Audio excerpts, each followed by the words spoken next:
మావిగంతో మచిలీపట్నం, విజయవాడ, గుంటూరు అభివృద్ధి చెందుతోందన్నారు మాజీ మంత్రి పెద్దిరెడ్డి రామచంద్రారెడ్డి. అమరావతి పేరుతో వేల కోట్ల ప్రజాధనం వృధా అన్నారు. రాష్ట్రంలో ఎవరికి అన్యాయం జరిగినా అండగా ఉంటామన్నారు పెద్దిరెడ్డి రామచంద్రారెడ్డి. తిరుపతిలో నిర్వహించిన వైఎస్ఆర్ జయంతి కార్యక్రమంలో పాల్గొన్న ఆయన మహానేత వైఎస్ఆర్ కు ఘన నివాళులర్పించారు. ఆరోగ్యశ్రీ, ఫీజు రియంబర్స్మెంట్, పెన్షన్ వంటి సంక్షేమ పథకాలతో వైఎస్ఆర్ ప్రజల మనసుల్లో చిరస్థాయిగా నిలిచిపోయారని కొనియాడారు.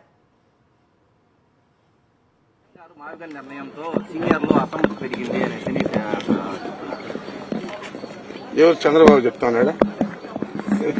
మాకే సమ్మతి లేదు. మావిగన్ వల్ల ఒక ప్రాంతం అంతా కూడా, వెనుకబడిన ప్రాంతం అంతా కూడా అభివృద్ధి చెందే పరిస్థితి ఉంది. ముఖ్యంగా మచిలీపట్నం ప్రాంతం కానీ, కృష్ణా జిల్లా కానీ, అదేవిధంగా గుంటూరు జిల్లా కానీ, ఇవన్నీ కూడా అభివృద్ధి చెందే పరిస్థితి ఉంది తప్ప ఏదో డబ్బులంతా తీసుకొచ్చి దోచి పెట్టేసి అమరావతి అని చెప్పి నీళ్ళల్లో పడేస్తా ఉండే పరిస్థితి లేదు. ఇది తప్పకుండా అందరికీ ఆమోదయోగ్యం.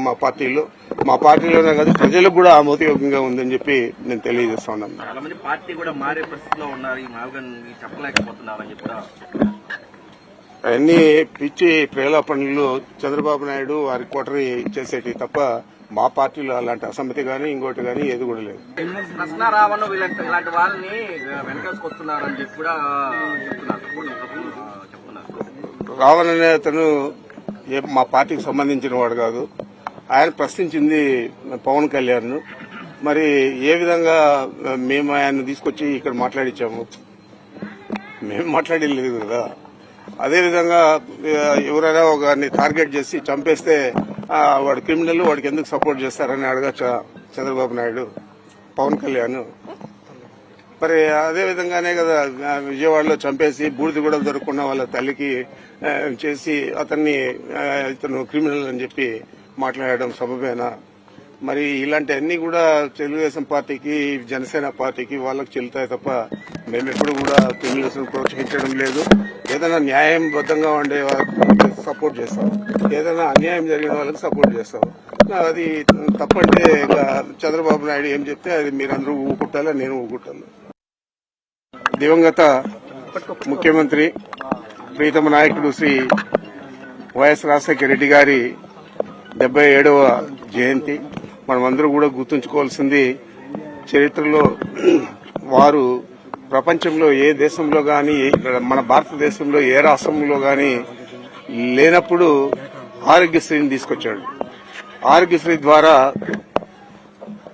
మనం చూసాము, ఎన్నో కుటుంబాలు లక్షలాది ఖర్చు అయ్యేదంతా కూడా ఉచితంగా వైద్యం తీసుకొని వారిని స్మరించుకునే పరిస్థితి ఈ రోజు కూడా ఉంది.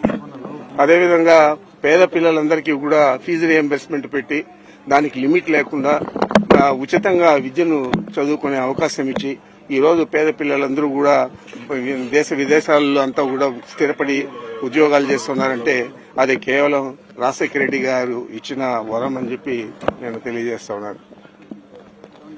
ఇలా చెప్పుకుంటూ పోతే అనేక కార్యక్రమాలు, జలయజ్ఞం కింద అనేక సాగునీటి ప్రాజెక్టులు తెలంగాణలో గాని, మన ఆంధ్ర రాష్ట్రంలో గాని, కంబైన్డ్ స్టేట్ లో ఉన్నప్పుడు వారు ముఖ్యమంత్రిగా నిర్మించినవే ఈరోజు చాలా ఉన్నాయి, ఎక్కువగా ఉన్నాయి.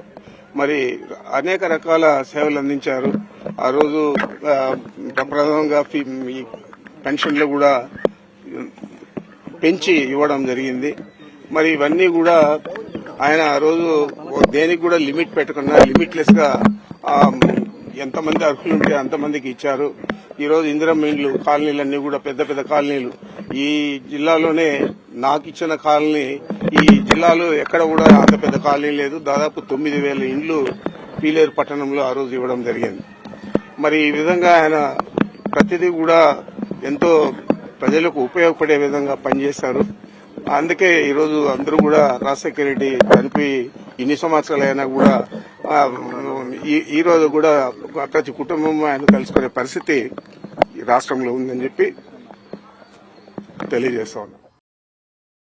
మరిన్ని అప్డేట్స్ కోసం ఛానల్ ను సబ్స్క్రైబ్ చేయండి. నోటిఫికేషన్స్ కోసం బెల్ ఐకాన్ పై క్లిక్ చేయండి.